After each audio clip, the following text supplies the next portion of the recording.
Hi and welcome to my daily devotional for Sunday the 6th of December. Our reading comes from Hebrews chapter 3 and verses 15 to 17. As it has been said, today, if you should hear his voice, do not harden your hearts as you did during the rebellion. Who were those who rebelled? Was it not those whom Moses led out of Egypt? Who was God angry with for 40 years? Was it not those who sinned and whose corpses fell in the desert? Ever since the days of Adam and Eve, consequences have been a part of human life. The things that we do and the things that we say will have an impact for good or for evil. God built consequences into the law that he gave to Moses. The consequences of obeying God's law brought his blessing and an abundant life. The consequences for disobeying his law brought his cursing on them. And this is spelled out in Deuteronomy chapter 28.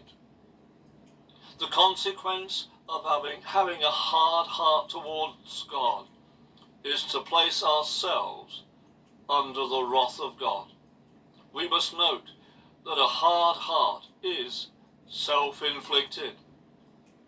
We choose whether or not we will follow Jesus and lovingly accept his ways.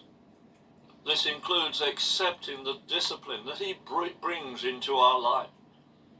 If we reject his discipline, we make the decision to remain in our own sin and disobedience. And this is a terrible consequence. And there is a terrible consequence to this, as we can see in John chapter 3 and verse 18. Those who believe in him are not judged.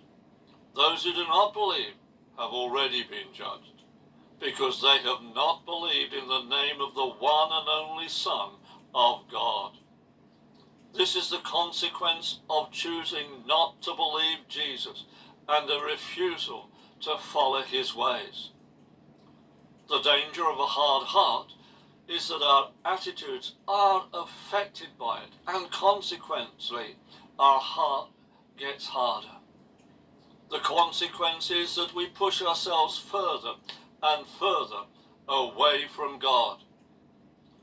No one should believe that they can do what they like and expect God to turn a blind ear.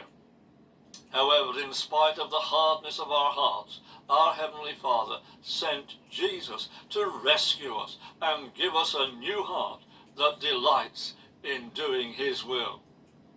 Today, let us turn our hearts towards Jesus and receive the consequence of entering into fellowship with him. Enjoy your day.